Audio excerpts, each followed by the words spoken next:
non-assistance à personne en danger, est-ce que ce terme peut être utilisé dans certaines situations, dans certains accompagnements sociaux, lorsque on est confronté à des assurés sociaux ou à des usagers qui refusent un accompagnement social, mais dont les facultés mentales, cognitives sont en tout cas altérées. La difficulté, c'est en plus de ça, lorsque on est en amont, je dirais, en amont de la pathologie et qu'il n'y a pas de diagnostic de posé. Et que la personne va avoir tendance à faire en sorte d'exclure tout élément qui pourrait perturber le processus qu'il a mis en place ou qu'elle a mis en place en fait. Il y a plusieurs éléments qui vont amener l'assistante sociale à se poser la question sur est-ce que cette personne est sur le plan psychologique en capacité ou pas. Il y a déjà la situation de gestion budgétaire. Personne qui est en difficulté pour gérer alors qu'il le faisait très bien auparavant. Là, on constate qu'il y a des difficultés, mais qu'en plus de ça, la situation financière, a priori, est bonne. Donc ces difficultés ne sont pas expliquées par une situation financière en difficulté, quoi, en fait. Donc c'est plus que probable que ce soit la personne qui a du mal à se mobiliser pour faire les actions qu'il a à faire, ou qui a des troubles qui ne lui permettent pas de pouvoir cerner certains éléments d'information et de gestion courante. Il y a la question de l'hygiène soi-même, une personne dont on constate qu'il y avait une très bonne hygiène et on constate une dégradation, ça peut questionner. Il y a la question de l'entretien du logement, mais plus sur les aspects, je parle là, c'est pas parce que l'entretien du logement, je ne parle pas du petit désordre, je parle de personnes dont l'entretien n'est absolument inexistant. On peut parler là d'incurie ou de syndrome de Diogène. Je parle vraiment de grosses difficultés dans le logement. Il y a aussi la question sur la question du lien social, sur la question de l'isolement aussi, qui peut aussi être quelques éléments, un des éléments petits, parce que bon, c'est une personne qui fait le choix de ne pas être en sociabilité avec les tiers, ça ne veut pas, c'est pas significatif de défaillance ou de problèmes dans ses facultés. Ce sont des petits éléments qui vont amener à questionner, tiens, quelles sont les difficultés? Est-ce que les difficultés sont liées à une démobilisation, des symptômes dépressifs temporaires qui vont passer, ce qui peut arriver? Est-ce que ça peut être dû à un traitement que la personne a pris, un changement dans son traitement, et qui aura impacté en fait les capacités de la personne?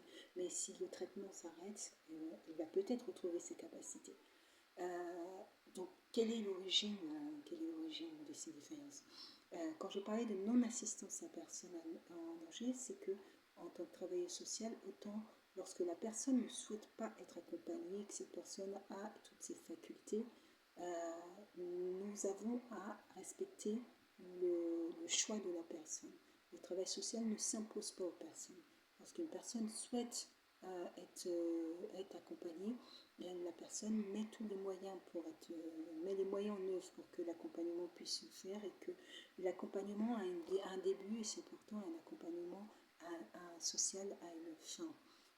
Il a pour objectif de définir un plan d'action, un plan d'aide, et qui prend fin dès lors où la personne sort du dispositif dans lequel il est inclus. L'accompagnement s'arrête. dès lors où les objectifs ont été atteints, c'est-à-dire que s'il y avait des dossiers envoyés, ces dossiers ont été envoyés, s'il y avait des démarches à faire, ces démarches à faire, l'accompagnement prend fin. Elle peut être réouverte pour un entretien bilan pour savoir s'ils ont bien reçu les réponses qui étaient en attente, mais l'accompagnement prend fin. Donc un accompagnement social, c'est vraiment dans le cadre d'un plan d'action qui est défini et négocié pour aboutir à un objectif bien précis.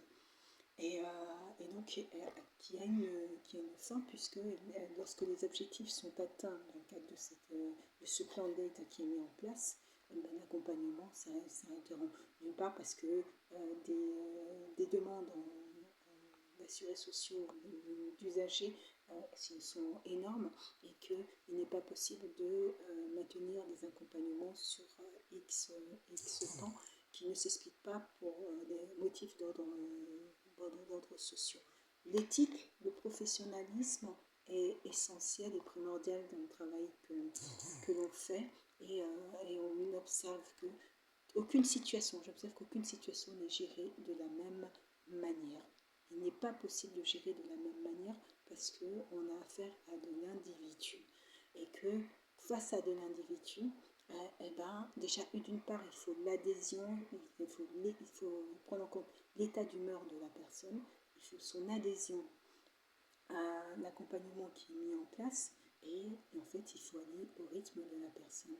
Ce qui veut dire que quand il y a des démarches à faire, si la personne prend du temps ou retarde la réalisation des démarches, en fait il n'y a pas d'empressement à émettre puisqu'il faut aller au rythme de la personne, sachant que le rythme est bien sûr dans le cadre de l'accompagnement qui est déterminé par les conditions dans lesquelles il se réalise, dans le cadre des missions précises dans lesquelles il se réalise.